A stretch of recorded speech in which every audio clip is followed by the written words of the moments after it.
السلام عليكم ورحمة الله وبركاته. أهلا بكل عشاق نادي أهلي جدة السعودي حوالين العالم. يمكن خلال الفترة اللي فاتت تم الحديث عن أكثر من موهبة أجنبية، سواء من هولندا أو الدنمارك أو حتى من أسبانيا، عشان تكون بديلة إن شاء الله بإذن الله لرياض محرز النجم الكبير. مش بديلة ليه لأن هو مستواه تراجع أو كده، ولكن هو عنده استحقاقات مهمة مع منتخب الجزائر العريق والقوي جدا في أفريقيا، وتم الحديث عن أكثر من موهبة. اتكلم النهاردة معاكم عن موقف كل اللاعبين اللي احتمال يكونوا مكان رياض محرز. كمان هتكلم معاكم عن بطولة السوبر وعن بعض من الصفقات المحلية. أول حاجة بالنسبة للاعب نادي نامخن الهولندي سامي أو عيسى، ويمكن سامي أو عيسى هو أصلا لاعب مغربي، يعني خلفيته أصلا مغربية، ولكن طبعا هو يحمل أيضا الجنسية الهولندية. ويمكن النهاردة المدير الرياضي لنادي نامخن الهولندي فاجأنا كده بمفاجأة غريبة. السيد نيك كيرستن المدير الرياضي لفريق NAC نامخن الهولندي اتكلم عن حقيقة ما تردد حول رغبة النادي الأهلي السعودي في التعاقد مع اللاعب الهولندي سامي أو عيسى.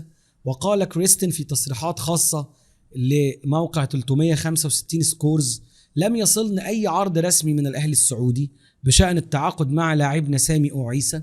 وأضاف: لا يمكننا الحديث عن أي شيء في الوقت الحالي، اللاعب عقده مستمر معنا حتى عام 2028. وقال أيضا أن اللاعب عندنا ليه كمان بدلاء في النادي الأهلي السعودي وفق تقارير 365، تحديدا بعد رحيل ألكسندر البرازيلي لاعب الفريق السابق. يمكن كان أول واحد منهم هو سامي أو عيسى. طيب بالنسبة للاعب الثاني، لاعب توماس يورجنسن، وهو يلعب في الدوري الدنماركي. الإشكالية في توماس يورجنسن إن هو عايز يكمل في الدنمارك، وإن هو مش شايف إن الثقافة السعودية والبيئة العربية مناسبة ليه في الوقت الحالي. وأغلب اللعيبة اللي بيرفضوا للسبب ده بيكونوا ما يعرفوش يعني إيه ثقافة عربية أو ثقافة سعودية أو حتى ثقافة إسلامية. وهنا أنت بتحتاج حد يتكلم معاه الأول، تواصل كده. الموضوع مش كورة، خلي بالكم. لما سيموني إنزاجي استلم تدريب نادي الهلال السعودي، أول حاجة عملها تخيلوا إيه؟ تخيلوا كده معايا. أول حاجة عملها إنزاجي بعت مراته وعياله وعيلته عشان يندمجوا وسط الثقافة العربية ويدوروا على مدارس يتعلموا فيها، وكمان وقعوا مع بعض من المدارس عشان يطمن إن ولاده مبسوطين ومستريحين. فأنت بتتكلم على يورجنسن لاعب شاب جدا 20 سنة، سامي أو عيسى 19 سنة، وبالتالي اللعيبة دي محتاجة الأول تطمن على هم هيستريحوا ولا لا، هل هيكونوا مستمتعين ومتناغمين مع الثقافة العربية، ولا هيبقوا مجرد لاعبين جايين ياخدوا فلوس وخلاص. أما اللاعب الأقرب واللي يمكن اتكلمت معاكم أكتر من مرة عنه وهو ديفيد ميلا، والنهاردة كشفت مصادر عن تفاصيل جديدة في ملف انتقال ديفيد ميلا لاعب وسط ديبورتيفو لا كورونيا الإسباني إلى النادي الأهلي السعودي خلال سوق الانتقالات الصيفية الحالية. وبدأ الأهلي مفاوضاته الرسمية مع النادي الإسباني لضم اللاعب في إدار تعزيز صفوفه بوسط ميدان يتمتع بالقدرة على الاندماج مع تشكيلة الفريق، إلا أن إدارة ديبورتيفو لا كورونيا لم تتخذ موقفا واضحا إلى الآن، واتخذت موقف صارم وقالت إني إحنا مش هنتنازل عن اللاعب إلا من خلال دفع الشرط الجزائي الكامل. وإلى الآن لم يتم الحديث عن الشرط الجزائي. الأستاذ خالد الزهراني الإعلامي السعودي قال إن إدارة الأهلي لن تدفع الشرط الجزائي للاعب ولن تقترب حتى من المبلغ المطلوب، وقال إن العرض المقدم الآن من نادي ديبورتيفو عالي جدا بسبب موضوع الشرط الجزائي، وإن الأهلي فقط قدم عرض من 10 ل 12 مليون يورو مع تأكيد النادي أنه لن يتجاوز قيمة هذا العقد تحت أي ظرف. وكده زي ما بيقولوا بالبلدي نادي الأهلي السعودي رمى الكورة في ملعب نادي ديبورتيفو لا كورونيا. طبعا ميلا انضم لنادي ديبورتيفو لا كورونيا عام 23، شارك في 70 مباراة عبر مختلف المسابقات، سجل 15 هدف، قدم 8 تمريرات حاسمة وهو في عمر 19 أو 20 سنة. حاجة يعني جامدة جدا جدا. لكن طبعا أتمنى من إدارة الأهلي إن هي تحاول تصل إلى منطقة وسط مع اللاعب ديفيد ميلا، على اعتبار فعلا أنه الأبرز وعلى اعتبار أنه الأفضل ما بين زملائه سواء سامي وعيسى أو يورجنسن.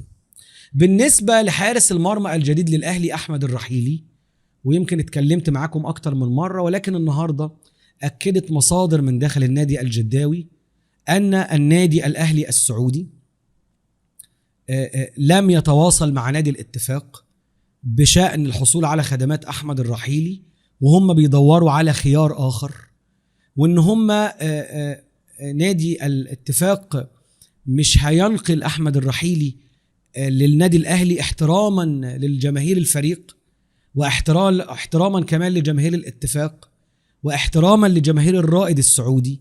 وأنا مش عارف إيه دخل الرائد، ولكن يبدو أن أحمد الرحيلي بدأ مسيرته مع الأهلي وتدرج في الفئات السنية لحد 2014، بعد كده تم إعارته للرائد 2017، بعد كده انتقل إليهم بشكل نهائي.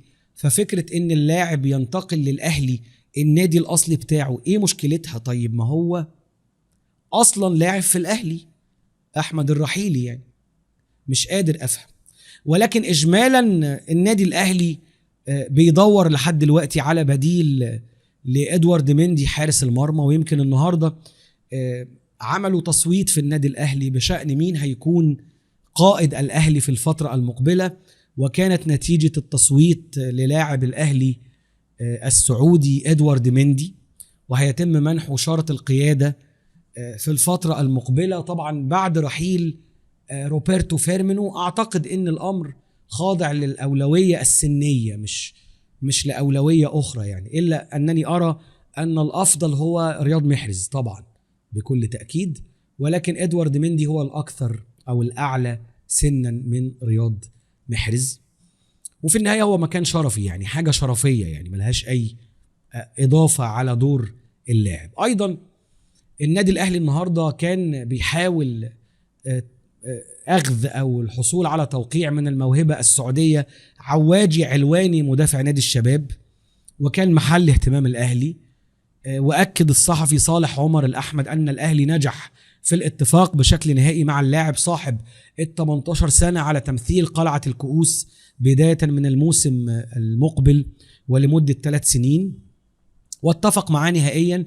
ولكن تدخل كده أحد الأندية، ويمكن هو تدخل شرفي زي ما بيقولوا، واللاعب عواجي علواني من جديد هيعود لنادي الشباب، وكمان قانونيا هيوقع مع الشباب، وهم زي ما بيقولوا يعني قالوا له الأولى نادي الشباب. يعني طبعا أكيد رغبة اللاعب أنه يوقع مع الأهلي، لأن الأهلي طبعا هو بطل دوري أبطال آسيا دوري النخبة اللي فات، وأكيد اللاعب يتمنى أن هو يلعب مع النادي الأهلي، ولكن في النهاية هي حرية شخصية وهي يعني كواليس لحد آخر لحظة.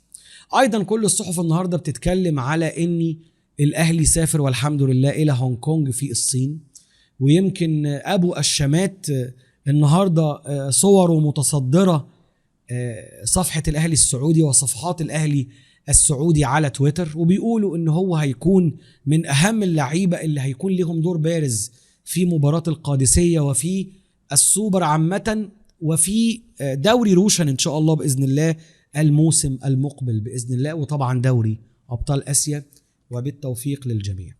أخيرا النادي الأهلي انضم للهلال وللقادسية، وطلبوا النهاردة ان هم يلعبوا كل مبارياتهم في الدوري السعودي بحكام أجانب. نفس الدوشة بتاعت كل سنة، وفي النهاية بتنتهي بنفس الكلام، حكام أجانب ولا حيد عن الحكام الأجانب. على أي حال أشكركم جدا على حسن المتابعة، دمتم في أمان الله، والسلام عليكم ورحمة الله وبركاته.